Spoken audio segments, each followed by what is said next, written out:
welcome to my channel. So let's get into Housewives of Potomac season 5 episode 8. So it begins with a montage of them flashing through all of the drama that's happening in this episode up to the fight between Monique and Candiace, and then it rewinds back to a week before, and we have Candiace trying to sing again, doing a remix of her love song that she made for Chris at their wedding.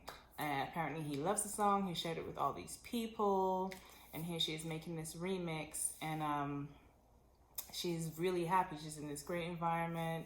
She's loving the vibe that's going on, and she talks about how it's such a difference from the drama that they had at Monique's country house. And then they go a flashback. They give a flashback to that drama, and she says that she knows now she's like firmly done with Monique. She swears up and down she's been nothing but a good friend to her. Okay, girl, so Ashley and Michael head to a restaurant, and she's ready to eat and whatnot, and he's like, I can't believe you can eat. Like, he's clearly lost his appetite.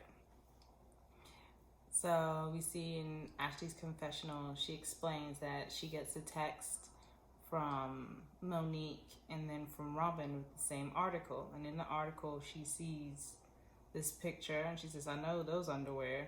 That's the thing, when you know your husband. So she calls Michael, tells him to get his ass home. He comes home and explains this whole story to her. She tells him in the restaurant that she never would imagine that she'd be there with her husband and going through this with him.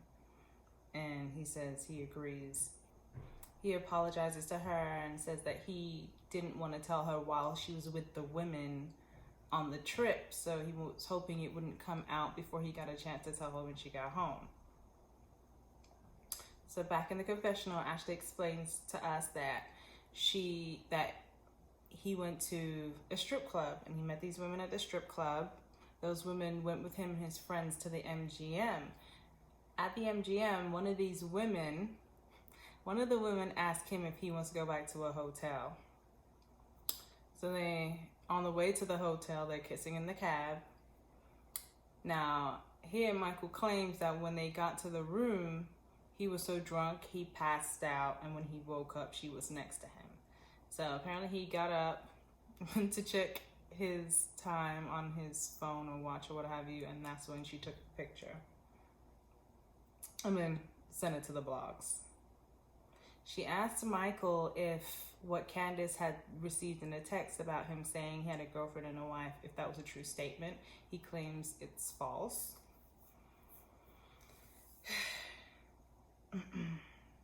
She goes into him like not even considering her or Dean in that moment. And it's like, this is the third season we've had Michael doing something.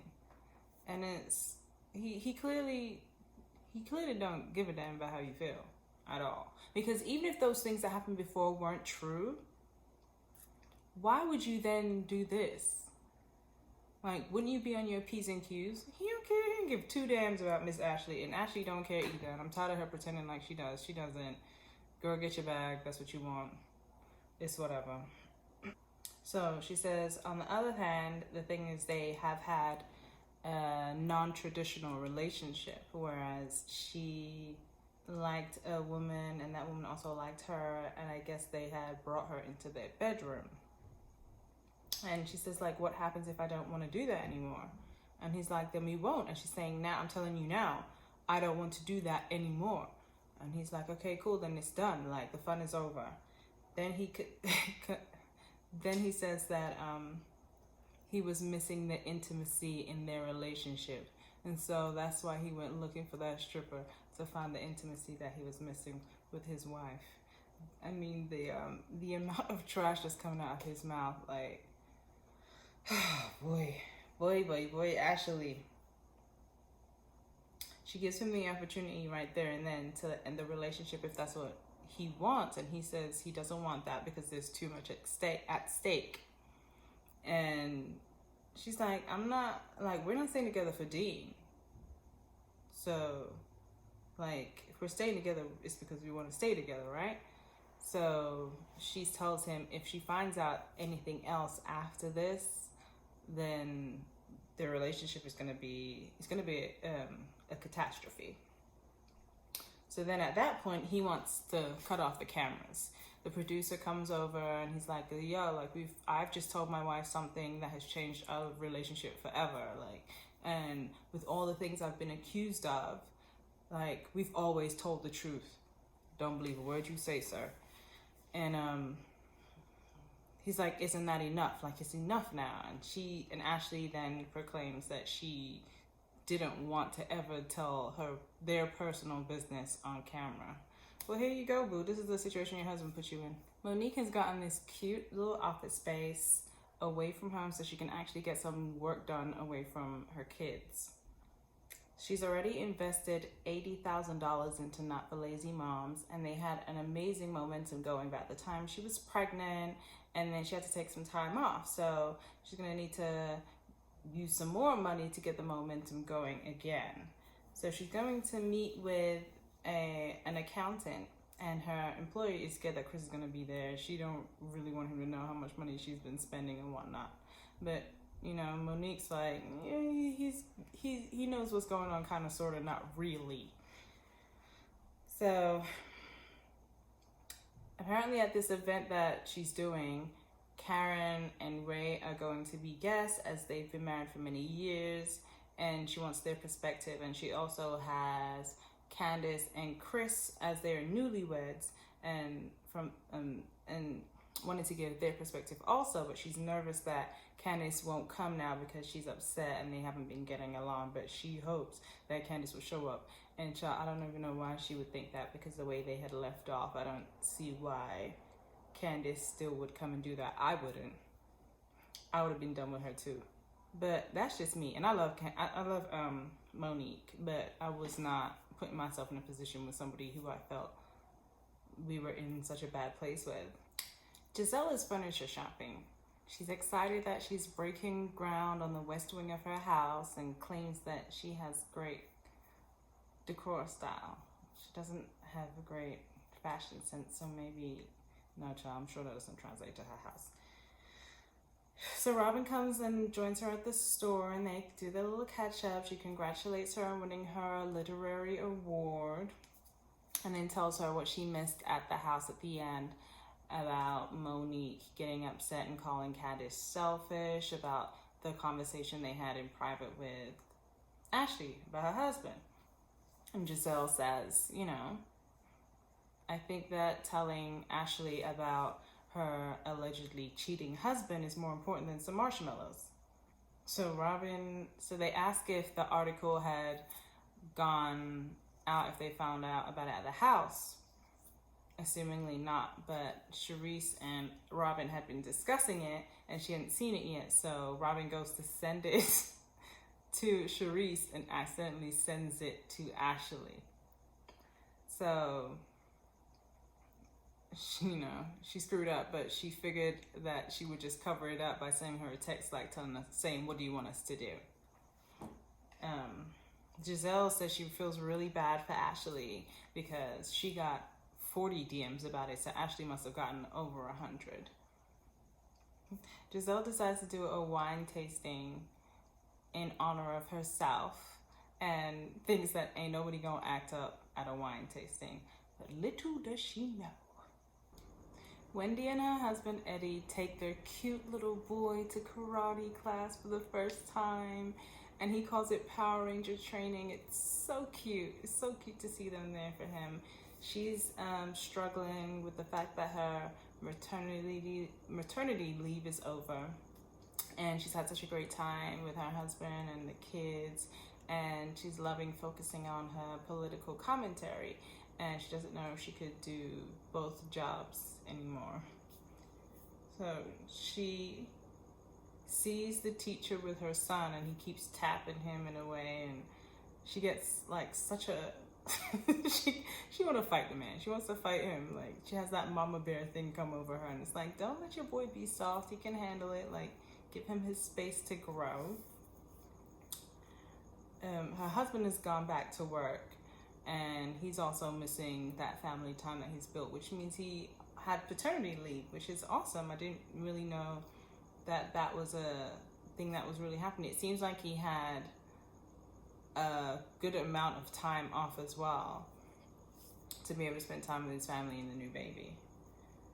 So she tells him she hasn't reached out to John Hopkins yet, and she's not sure what to do about going back. And he's saying to her, you know, if you are at a prestigious institution such as John Hopkins and you're not going back, then something's not right. But, you know, Wendy's worried that by not going back to her job, she's telling her mother that everything that they sacrificed, being immigrants coming here, working hard, especially as Nigerians. Like with Nigerians, it's like you're a lawyer or you're a doctor. So basically, her giving up this job means that all of that, what they went through, was for nothing. So she's battling going back and doing this again. So Chris and Monique go for a walk. She talks to him about not for lazy moms and how she wants that to be a success, but she's only sold 20 tickets out of 300. So Chris is telling her that it sounds like it's not going to be sold out, so maybe you should cut back on some of the things you usually do for a party to make it the best. And she does not want to do that. She tells him that she has spent $200,000 on Not for Lazy Mom so far, and for startup costs. He thinks, you know, things have to make sense. Like if it's not turning a profit, at some point you got to cut your losses. And she doesn't want to do that at all. She's not thinking about that. This is an amazing outlet for her. All she does is want his support with this. So she talks to him about Karen and Ray being there, but then she says, you know,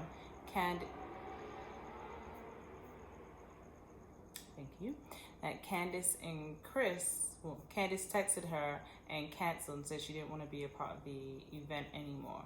But she said that, you know, Candiace is unprofessional because she's not thinking about the fact that she has to get new flyers now. That's going to cost a few $100 extra to fix. Candiace explains that she doesn't think that she should be a part of the event when Monique can't even say bye to her when she's leaving the house. And they do a flashback of Monique sleeping or pretending to be asleep, we don't know, when Candiace left the country house. So Chris says to her, you know, I hope that you guys work it out. I really like Candiace and Chris. But she said that her relationship from now on is just going to be surface. Robin makes a surprise stop with cameras to her parents' house. So they tell us that her father is a retired dentist and a jazz musician, and her mother is a retired professor. So, you know, they've been married a long time. And when they met Juan and found out that he lost both of his parents before he turned 15, they made an effort to treat him like their son. And they're a good marriage example for them. So the mom asked to see the tattoo that she got with Juan and said that they didn't do a very good job. And you know, those tattoos don't last. And then like as long as the relationship lasts, it doesn't really matter. So she tells her parents that they are growing out of their home and they want to buy a new home. But if that's going to happen, that they should probably get married first. And her dad's like, oh no. And she's like, well, why? And he's like, well, basically he doesn't want to repeat other things that happened before between them, and that before that they do that, they should probably get everything out on the table in their relationship for clarity. And so she agrees, and her mother says it's about time, and Robin says that they're planning to get marital counseling. Now Ashley takes her mother and her younger sister Ashley, who we've never seen before, to the store for her homecoming dress. Turns out that the sister's father is Ashley's mother's partner, the one that we've heard about in years past that they don't like, and Michael felt like he was taken care of. But she loves her younger sister and is grateful for that gift, even though she doesn't like this man. While the sister is looking around the shop for dresses, her mother tells Ashley that she's really angry with Michael and that he's put them in this position. And she wants her to make sure that he understands that there's consequences for the mistakes that he makes. And Ashley says that she agrees, and this is 3 strikes in 1. And then she tells her mom she wants her to know that she's not afraid to leave Michael and that she's done it before.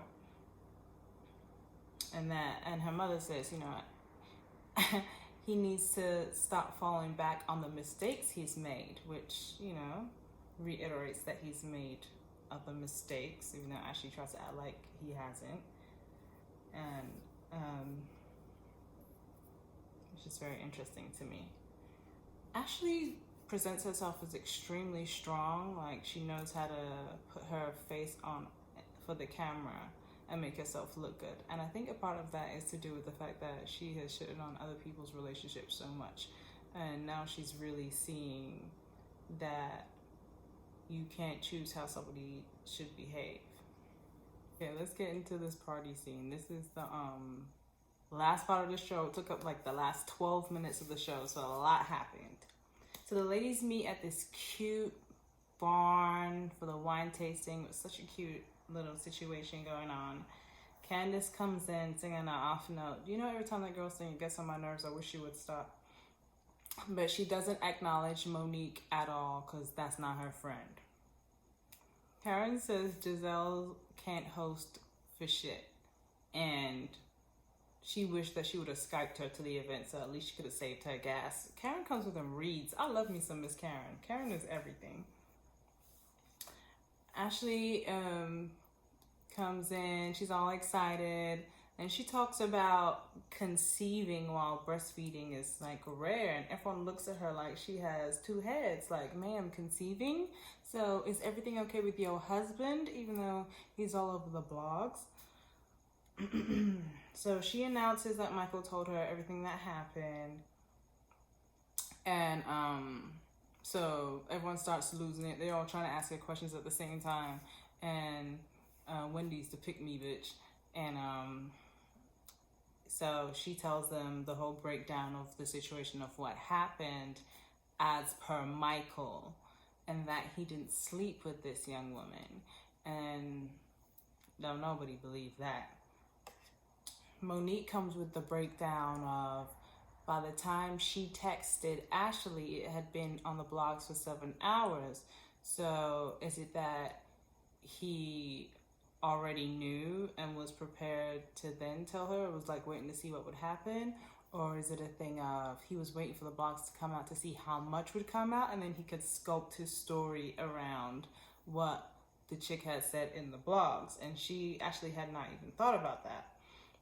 So she was like, well, there's a lot of layers to this. And then she tells all the ladies that her and Michael have had a relationship in the past where they've invited other people into a relationship. So everyone loses it again. Everyone's asking all these questions. And she clarifies because somebody asked if it was with another man. And she was like, no, it's with another woman.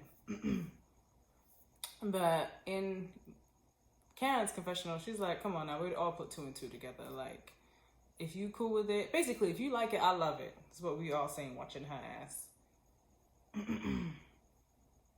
So Ashley says that, you know, she's really grateful to all the women because they've been really supportive to her and that she knows she's had strong opinions about their relationships in the past and how mature they are for still supporting her through this time. So Candiace looked like she a little bit drunk and starts doing all this. Oh, I love y'all. I love everyone here. And so everyone's like, oh, you do? Oh, that's news. So Ashley asks her if her and Monique are good. And Monique says, you know, she's meeting her where she's at, and that's back there. So Wendy says, well, back there ain't a good place. And Giselle's like, well, what's the issue? And so everyone's all making noise. Candiace wants to get the attention of everyone in the room. So this child picks up another knife and starts tapping the glass. And all this time, Wendy's looking at her like clearly from Wendy's reactions in this part, Candiace was giving off some energy, some type of energy. So, Candiace says that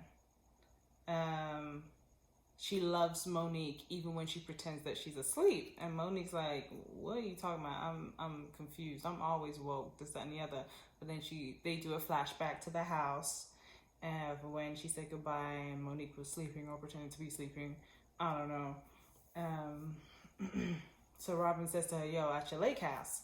And Monique says, well, do you know what I have to do to get ready? Do you know what? Never mind. You don't have kids, so you wouldn't understand. And she's like, oh, here you go, mom shaming.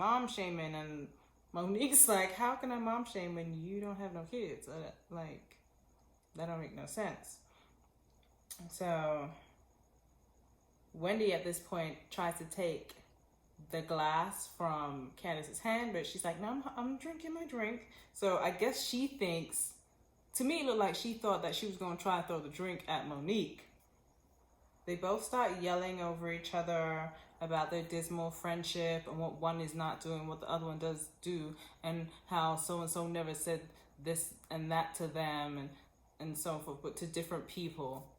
So it's just getting louder and louder, more absurd, more out of control, and Candiace is spinning, and Monique's telling her to spin in her cheetah print, and Candiace starts getting in Monique's space and putting her hand in her face, all that, and black women don't like that shit. So she's putting her hand in her face, and then Monique starts flipping Candiace's hair. And correct me if I'm wrong, but isn't that the same thing that happened before Mariah started whooping on Toya and Married to Medicine season 1? But yeah, it's like the hair flipping was like, oh, this is when you should abort. So then it looks like, because they have the side by side of the two women so you can see what's happening at the same time. And it looks like Candiace pushes Monique. So from the push it was on, it was like Monique tapped that ass. It looked like the way Candiace is actually looked like. She sounded like she got her ass beat. But to me, it's just kind of like, I don't see what the problem is. It's you got what you asked for. So what's the problem? You both was coming with that same energy, and Monique just seemed to have it more than you did. So look, y'all, that was the end of the episode. Clearly, we're gonna start off the next episode. I'm surprised we even saw that much in this episode. So I guess we might get some more clarity of what went down in the next episode. Please comment down below. Tell me what you thought. Tell me what you're thinking. Thank you so much. Good night. Mwah.